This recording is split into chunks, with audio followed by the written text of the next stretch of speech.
Ever tried shooting in a dimly lit music venue and watched your camera hunt for focus while the perfect moment slips away? If you're a music creator building content for YouTube, Instagram, or TikTok, you know the struggle. Social media is the new TV, which means video quality absolutely matters, but it's gotta be practical too. Today, I'm reviewing the Sony ZV-E10 II to see if it's actually the best camera for music creators shooting behind-the-scenes content, artist interviews, and venue footage. I'm talking real-world testing in the environments you actually work in. So let's dive in. The Sony ZV-E10 II is an APS-C mirrorless camera built specifically for creators. It packs upgraded autofocus with 759 phase detection points, shoots 4K at 60 frames per second, and comes loaded with features designed to make solo shooting easier. It's positioned as an affordable step up for creators who need pro results without the pro price tag or complexity. I tested this extensively in small clubs, backstage areas, and during handheld behind-the-scenes shoots to see how it handles everything music creators throw at it. Let's start with autofocus performance in low-light venues, because this can make or break your footage. The ZV-E10 II features a 759-point phase detection autofocus system that covers 94% of the frame and works down to -3 EV. That means it locks focus in candlelight level darkness, which is a game changer for intimate venue shoots. I tested this in neon-lit bars, shadowy backstage green rooms, and during performances with unpredictable stage lighting.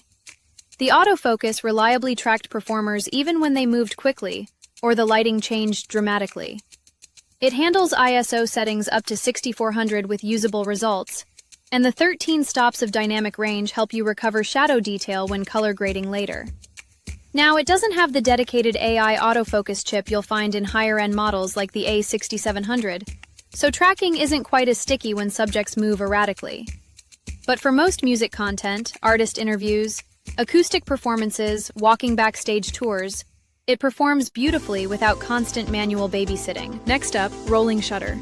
That's the jello effect you see when vertical lines warp during fast camera pans. The ZV-E10 II shows minimal distortion when shooting 4K at 30 frames per second, or 1080p during moderate pans and handheld motion.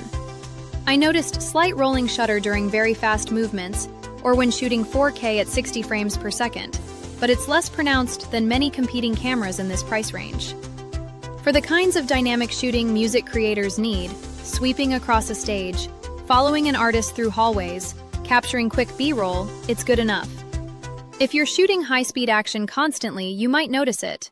But for storytelling and atmosphere, it's totally manageable. Audio options matter just as much as visuals for music creators. The ZV-E10 II includes a 3.5mm microphone input for external mics, ideal for capturing clear dialogue in noisy venues or isolating artist vocals during interviews. The multi-interface shoe supports digital audio from compatible Sony mics like the ECM B1M shotgun mic, delivering clean audio without cable clutter. There's no native XLR inputs, which pro filmmakers might miss, but adapters work if you need balanced audio. For most YouTube and social content, pairing this with a quality shotgun mic or wireless system gives you broadcast quality audio without complex rigging. And here's a cool feature. Product Showcase Mode smoothly shifts focus from your face to objects you hold up to the camera, perfect for gear reviews or showing off equipment. Here's the reality about stabilization and lens choices. The ZV-E10 II doesn't have in-body image stabilization, so it relies on optical stabilization built into your lens. With an OSS-equipped lens like the Kit 16 to 50mm or the Sony 18 to 135mm OSS, handheld footage shows decent shake reduction for walking shots through venues. Without OSS, you'll see every micro movement. For lens picks, the Sigma 18 to 50mm f2.8 is the ideal first upgrade. It provides versatile zoom range, constant f2.8 aperture for low light, and sharp video quality.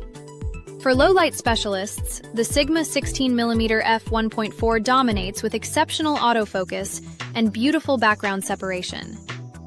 Here's a myth to bust. APS-C sensors with fast lenses often give you better depth control for music interviews than expensive full-frame cameras. The kit lens is solid for starting out, but budget for better glass or a compact gimbal if you're shooting serious behind-the-scenes work. Now here's what I loved about ease of use. Sony's menus are genuinely approachable here, with creator-focused organization and quick access to video settings. The Creative Look function lets you dial in color moods in camera without extensive grading knowledge, perfect for consistent branding. Flip out the articulating screen, activate autofocus, set your look, and you're recording in seconds. But let's be honest about limitations. When shooting 4K at 60 frames per second in the highest quality mode, this camera overheats every 20 to 25 minutes. For long-form concert documentation, that's a problem. For typical music creator workflows, multiple short takes, BTS clips, interview segments, it's manageable if you plan cooldown periods. Pro tip: always carry 3 batteries, one active, one charging via USB-C, one backup because 4K drains power faster than the specs suggest. Here's what I liked. Excellent autofocus in challenging light, compact and portable for mobile shooting, beginner-friendly menus, 4K at 60 frames per second with S-Log 3 for color grading, flexible audio inputs, and strong low-light performance with fast lenses. Here's what could be better. No in-body stabilization means you're dependent on OSS lenses or gimbals. It overheats during extended max-quality recording. There's no native XLR inputs, and you'll see some rolling shutter at higher frame rates. Bottom line, if you're a music creator or YouTube content producer shooting behind-the-scenes content, artist interviews, or venue tours, especially as a solo creator who needs reliable autofocus and easy operation, the ZV-E10 II hits a sweet spot. Skip it if you need extended recording times for live streaming, shoot primarily high-speed action, or require professional XLR audio. Alternatives like the Canon R50 are cheaper but with fewer creator features, while the Sony ZV-E10 offers superior low light and stabilization but costs significantly more. For music creators embracing the reality that social is the new TV, where video quality elevates your brand but practicality keeps you creating consistently, this camera delivers. Thanks for watching! What gear are you currently using for your music content? Drop your questions or experiences in the comments. I'd love to hear from you. And if you found this helpful, make sure to subscribe for more creator and music workflow gear reviews. I'll see you in the next one!